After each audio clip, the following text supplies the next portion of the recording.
We should use social media to unite us, not to divide us.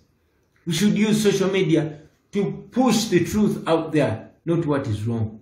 We should use social media against the dictator, not against freedom fighter. Or else our advantages will certainly turn into disadvantages.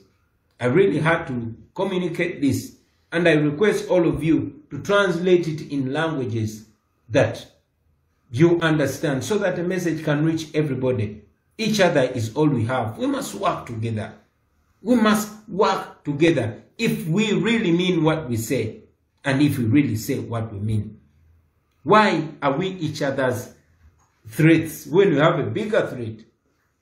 We are not saying that we will 100% agree, but even when we disagree as a struggle, we know that we are all going to be eaten by the dictatorship if we don't stand firm and represent what we believe in and major on majors while minoring on minors. And finally, about the propaganda, I want you to know that this propaganda didn't be no, propaganda, it doesn't have to be true, because their intention is not to convince. Their intention is to create doubt, create so much doubt. And the danger about this, my brothers and sisters, let me also remind you that the dictator uses propaganda to discredit you before they attack you. They can even use propaganda amongst you so that they can harm you and say it was an internal rivalry. So do not be shocked that one comrade is attacked, that propaganda is pushed against any comrade, including you, my brother, and the regime will be getting a free target. It's important that we remind ourselves to it. Other than that, brothers and sisters, I want to encourage us to keep the faith alive. Failure is not an option for us.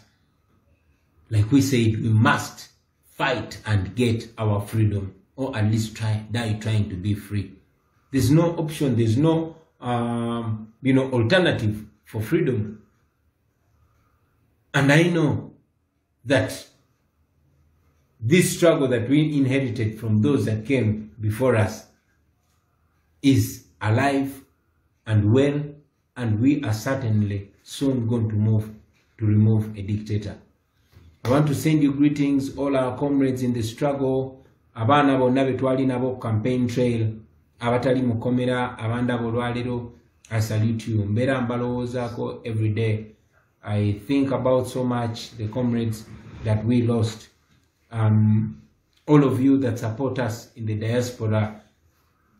diaspora chapter especially, you friends have treated so many victims, that are in hospital. Abana banji nnyo abamenyeka amagulu, abali malwaliro mubajjanjabye, banji babasibudde, banji bagenda bakuba ku matu. Our brothers and sisters that lost jobs, we continue to be harassed. Muze mulaba regime emotoka neziwamba on top of emotoka zaffe ebbiri ze bawamba emyaka egisuka ebiri egiyise eziri mu Arua, kati n'emotoka yaffe empya bagiyise nti bagala kuddamu gikyajinga misolo. Naye ebyo byonna Katonda ali naffe, bannayuganda bali naffe, n'amateeka agali naffe. So kiri very, very, very important to hang in there, to be strong, to keep the hope alive. Njagala okusindika okulamusa kwange eri family z'abannaffe bonna abali makomera. This morning I was talking to Eddie Mutwe's daughter, and she's strong. The other day I was talking to Nubian's wife. She's strong.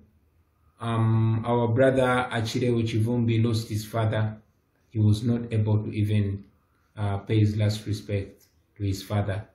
Tatawe Pamuzika. Our comrades in prison, Eddie Mutwe, Bobby Young, these have been victims of propaganda in the past.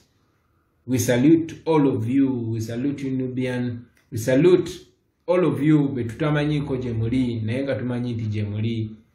John Bosco Kibalama n'abalala. Mukama ali namwe, naffe tuli namwe. I want to thank all of you fellow Ugandans for listening to me. I would really love to continue communicating to you, but because we can't access easily the radios and TVs, at least we'll every now and then be coming to communicate with you. We once again apologize. We spoke to you almost more than an hour later because our internet has been disrupted. I wish you a happy Ramadan. I wish you a happy weekend. I wish you a happy day for God and my country.